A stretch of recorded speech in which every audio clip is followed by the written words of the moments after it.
Hi friends எல்லாருக்கும் வணக்கங்க. எல்லாரும் எப்படி இருக்கீங்க? கண்டிப்பா நல்லா இருக்கீங்க அப்படின்னு சொல்லிட்டு நம்புறேங்க. இன்னைக்கு வந்து ஒரு சூப்பரான விளாக் தாங்க பார்க்க போறோம். குண்டு மல்லிப்பூவும், வாடாமல்லி பூவும் வச்சு அழகான மாலை தாங்க கட்ட போறோம். செம்ம சூப்பரா வந்திருந்ததுங்க. நான் ஆல்ரெடி இது ஷார்ட்ஸ்லயே போட்டிருந்தேன். நெறைய பேர் ரொம்ப அழகா இருக்குன்னு சொல்லியிருந்தீங்க. எல்லாத்துக்குமே மனமார்ந்த நன்றிகள்ங்க. இன்னைக்கு வந்து இந்த மாலை எப்படி கட்டுறதுன்னு தான் பார்க்க போறோம். அதுக்கு முன்னாடி இந்த சாரி எப்படி இருக்குன்னு சொல்லுங்க. நான் யூசுவலா வந்து இந்த மாரி சிந்தெடிக் சாரிலாம் எங்கேயுமே ஃபங்ஷனுக்குலாம் கட்டினது இல்லைங்க. நான் வந்து ஊருக்கு சாரி எடுத்துட்டு போகாம போயிட்டேனுங்களா, கரெக்ட்டா 2 தான் எடுத்துட்டு போயிருந்தேன். அதான் கட்டுற மாரி இருந்தது. பார்க்கறதுக்கு அழகா இருக்கான்னு சொல்லுங்க. ப்ளவுஸ் வந்து பார்த்தீங்கன்னா, நிக்கிதா டிசைனிங் ஸ்டுடியோ இருக்கு இல்லைங்களா, அவங்க கிட்ட தான் ஸ்டிச் பண்ணது. டிஃப்ரெண்ட்டா காலர் வச்சுங்க. அதில கொஞ்சமா வந்து ஒர்க் வச்சு ஸ்டிச் பண்ணி குடுத்துருந்தாங்க. செம சூப்பரா இருந்ததுங்க. சிம்பிள் அண்ட் நீட்டா இருந்த மாரி இருந்தது. கரெக்ட்டா அந்த சாரிக்கு மேட்சா பூ வேணுமேன்ட்டு பார்த்தா, தோட்டத்தில வந்து வாடாமல்லி பூ இருந்ததுங்க. சாரிக்கு எக்ஸாக்ட் மேட்ச் இல்ல. பட் அதே ஃபேமிலி இருக்குது அப்படின்ட்டு கொஞ்சமா அந்த பூ வந்து பறிச்சுக்கிட்டேங்க. குண்டு மல்லி பூ வந்து பார்த்தீங்கன்னா, ஒரு 100 கிராம் கிட்ட வாங்கிட்டேங்க. நான் ஆல்ரெடி நெறைய வீடியோஸ்ல போட்டிருக்கேன் மாலை எப்படி கட்டுறதுன்ட்டு. எகைன் இன்னொரு டைமும் சொல்றேங்க. ஃபர்ஸ்ட்டு என்ன பண்ணணும்னு பார்த்தீங்கன்னா, நூல வந்து 2ஆ பிரிச்சுக்கோங்க. ரைட் சைடு வந்து நெறைய நூல் இருக்க மாரி, லெஃப்ட் சைடு வந்து உங்களுக்கு எவ்வளோ நீளம் வேணுமோ, அந்த அளவுக்கு நூல் இருந்தா போதுங்க. அதுக்கப்புறமா நார்மலா பூ கட்டுவோம் இல்லைங்களா, அது மாரி வந்து மேல ஒரு பூ, கீழ ஒரு பூ வச்சு நார்மலா பூ கட்டுற மாரி கட்டிக்கோங்க. கட்டி முடிச்சதுக்கப்புறம் என்ன பண்ணுங்கன்னா, லெஃப்ட் சைடு இருக்கு இல்லைங்களா, நம்ம இந்த லெஃப்ட் சைடுல அந்த பூ கட்டி முடிச்சிருக்கிறீங்க இல்லைங்களா, அதுகிட்டயே டைட்டா வந்து கை வச்சுக்கோங்க. ஒரு பூவ எடுங்க. அந்த காம்ப மட்டும் புடிக்கணுங்க. வேற எதையுமே உங்க லெஃப்ட் கை புடிக்கக்கூடாது. அந்த காம்ப மட்டும் புடிச்சதுக்கப்புறம், ரைட் சைடு கையில இருக்கிற நூல் இருக்கு இல்லைங்களா, அந்த பூவுக்கு மேல சுத்தி, அந்த காம்புக்கு அடியில கொண்டுட்டு வரணுங்க. அடுத்ததும் பார்த்தீங்கன்னா, அடுத்த பூ வரும்போது முன்னாடி இருக்கிற பூவ நீங்க புடிக்க வேண்டாங்க. அடுத்த பூ வைக்கும்போது என்ன பண்ணுங்கன்னா, அந்த பூவ வந்து காம்ப மட்டும் புடிச்சுக்கோங்க லெஃப்ட் கையில. புடிச்சதுக்கப்புறம் இந்த ரைட் கையில இருக்கிற நூல் இருக்குது இல்லைங்களா, அது பூவ மேல சுத்தி அடியில கொண்டு வந்துடணுங்க. நீங்க எந்த பூவ பிடிக்கிறீங்களோ, அந்த பூவுக்கு மட்டும் தான் அந்த ரைட் சைடு இருக்கிற நூல் சுத்தணுங்க. ஃபுல்லாக்கலாம் சுத்தக்கூடாது. நீங்க இப்படியே கொஞ்சம் கொஞ்சமா கொண்டுட்டே வந்தீங்கன்னா, அப்படியே ஒரு சர்க்கிள் ஃபார்ம் ஆகுங்க. இங்க பாருங்களேன் எப்படி ஃபார்ம் ஆகுது அப்படின்ட்டு. நான் பாருங்க ஒரு ஒரு பூவா எடுத்து எடுத்து கரெக்ட்டா அந்த லெஃப்ட் அந்த ஆள்காட்டி விரல்ல வந்து அந்த காம்ப மட்டும் டைட்டா புடிச்சுக்கிறேன். நூல எடுத்து பாருங்க அந்த பூக்கு மேல சுத்தி, அந்த காம்புக்கு அடியில நம்ம எந்த பூ கையில புடிச்சிருக்கோமோ, அந்த பூவோட காம்புக்கு அடியில நூல கொண்டு வந்து வெளியில எடுத்துட்டேங்க. அவ்வளோதான். இப்படியே சுத்திக்கிட்டே வந்தீங்க அப்படின்னா, கரெக்ட்டா ஒரு சர்க்கிள் ஃபார்ம் ஆகுங்க. அப்படியே நமக்கு எவ்வளோ நீளம் வேணுமோ, அப்படியே அழகா அந்த பூ கோக்குறோம் பாருங்க, அந்த அளவுக்கு பெர்ஃபெக்ட்டா வந்துருங்க. பூ கோக்கறது கூட கொஞ்சம் அங்கங்க லூஸ் குடுக்குற மாரி இருக்கும். ஆனா, இந்த மாலை கட்டுறது வந்து பார்த்தீங்கன்னா, நல்லா டைட்டா நெருக்கமா இருக்கிற மாரி இருக்குங்க. பாருங்களேன் எப்படி இருக்குதுன்ட்டு. இன்கேஸ் உங்களுக்கு ரவுண்டு வரல அப்படின்னா, கண்டிப்பா வருங்க. வரல அப்படின்னா, ஒரு பூ அடுத்தடுத்த பூ வைக்கும்போது லைட்டா ரொட்டேட் பண்ணி விடுங்க. ரொட்டேட் பண்ணிட்டீங்கன்னா, கரெக்ட்டா அந்த ரவுண்டு மாரி ஃபார்ம் ஆயிடும். நான் வந்து இன்னைக்கு என்ன பிளானுன்னு பார்த்தீங்கன்னா, வாடாமல்லி பூ வந்து நடுவுல மட்டும் ஒரு லைன் வந்து வச்சுட்டு வரலாம். ஏன்னா, கரெக்ட்டா பார்க்கறதுக்கு வந்து அழகா இருக்கும் அப்படின்ட்டு தாங்க பிளானு. ஃபர்ஸ்ட்டு ஸ்பைரலா வைக்கலாமான்னு பிளான் பண்ணேங்க. அது எப்படி வருதுன்னு தெரியல. அதனால ஒரு சைடு மட்டும் வச்சுட்டு வந்துரலாம் அப்படின்ட்டு, கரெக்ட்டா அந்த மாரி தான் வச்சுட்டு வந்தேனுங்க. அதுவும் இந்த வாடாமல்லி பூ வைக்கும்போதும் பார்த்தீங்கன்னா, கரெக்ட்டா அந்த பூவோட காம்ப புடிச்சுக்கிட்டு, அந்த நூல வந்து அந்த பூக்கு மேல சுத்தி அடியில எடுத்துட்டு வந்துருங்க.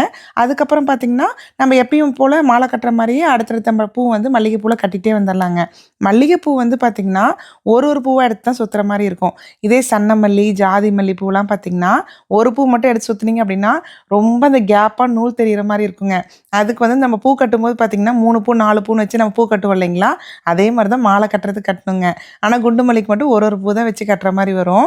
இங்க பாருங்க எவ்வளோ நெருக்கமா வந்திருக்குதுன்ட்டு.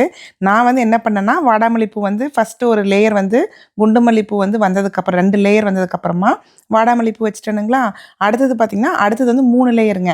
3 லேயருக்கு ஒருக்கா அந்த வாடாமல்லி பூ வச்சுக்கலாம் அப்படின்ட்டு தான் பிளானு. கரெக்ட்டா 3 லேயர் வந்ததுக்கப்புறம் எகைன் வந்து முன்னாடி வச்ச பூக்கு நேரா அந்த பூ வந்து கரெக்ட்டா வருதான்னு பார்த்துக்கிட்டு, அதே மாரியே ரொட்டேட் பண்ணி கட்டிக்கிட்டே வந்துட்டேனுங்க. இது வந்து பார்த்தீங்கன்னா, நான் வந்து ஃபுல் சைடு வச்சோம் அப்படின்னாலும், பூ வந்து நமக்கு பார்வைக்கு வந்து பார்த்தீங்கன்னா, ஃப்ரண்ட் சைடு மட்டும் தான் பார்ப்போம் இல்லைங்களா? பூக்கு அடியில நம்ம அந்த பூவோட இன்னொரு சைடு பார்க்க மாட்டோம். அதனால மேல மட்டும் வச்சுக்கலாம் அப்படின்னு சொல்லிட்டு, அப்படிதான் வச்சுட்டு வந்தேனுங்க. கரெக்ட்டா பயங்கர இடி, காத்து, மழைங்க. உங்களுக்கு அந்த கேமராலயே டிஃப்ரென்ஸ் தெரியும்னு நெனைக்கிறேன். முன்னாடி கொஞ்சம் வெளிச்சமா இருந்த மாரி இருந்தது. அப்படியே இருட்டு கட்டிடுச்சுங்க. சரின்ட்டு ரொம்ப காத்து வெளியில நிக்கவே இல்லைன்ட்டு தான் உள்ள உட்காந்து கட்டுனேங்க. கரெக்ட்டா உள்ள உட்காரோம் கரண்ட் போயிடுச்சு. அதுக்கப்புறம் பார்த்தீங்கன்னா, யூபிஎஸ் ஆன் பண்ணி, அதுக்கப்புறம் தான் உட்காந்து இந்த பூவும், அந்த இன்னொரு வேணி ஒண்ணு கட்டினேன் இல்லைங்களா? அதுவும் சேர்த்து கட்டிட்டு இருந்தேனுங்க. இது வீட்டுக்குள்ள உட்காந்து கட்டிட்டு இருக்கிறது கலர் பாருங்க டிஃப்ரெண்ட் தெரியுது. இது என்னன்னா, அப்படியே ஒரு ஒரு பூவா வச்சு கட்டிக்கிட்டே வந்தீங்கன்னாவே, கரெக்ட்டா அந்த நீளம் பாருங்க எவ்வளோ அழகா குடுக்குதுன்ட்டு. நெறைய பேர் வந்து கேட்டிருந்தீங்க. என்னன்னா, இதே மாரி கட்டும்போது பூ வந்து கழண்டு வந்துருது. என்ன பண்றது? அப்படின்னு சொல்லி கேட்டிருந்தீங்க. பூ வந்து பிடிக்கும்போதுங்க நல்லா டைட்டாக பிடிச்சிக்கோங்க. அந்த நூல் சுத்துறீங்க இல்லையா? அந்த நூல் சுத்தி இழுக்கும்போது, ஓரளவுக்கு நல்லா டைட்டா இழுத்துக்கோங்க. நல்லா வந்து இறுக்கமா அந்த நூல் வந்து அந்த பூவோட டைட்டா புடிச்சுக்கிச்சான்னு பார்த்துக்கோங்க. இந்த பூவோட கலர் காம்பினேஷன் பார்த்தீங்களா? பார்க்கறதுக்கு ரொம்ப அழகா இருக்கு இல்லைங்க? Light and dark colour combination வந்து எப்பயுமே அடிச்சுக்க முடியாதுங்க. 2 கலருமே நல்லா எடுத்து கொடுக்குற மாரி ரொம்ப அழகா வந்திருந்தது. இங்க பாருங்களேன், பூ எவ்ளோ டைட்டா இருக்குதுன்ட்டு. அந்த பெண்ட் பண்ணி காமிக்கிறேன் பாருங்க. சுத்தமா கேப்பே இல்லைங்க. நம்ம அந்த அளவுக்கு டைட்டா கட்டாதனால தான் அந்த மாரி வருது. எனக்கு எப்பயுமே மாலை கட்டும்போதுங்க, அந்த கொஞ்சம் நீளம் கொடுக்குது இல்லைங்களா?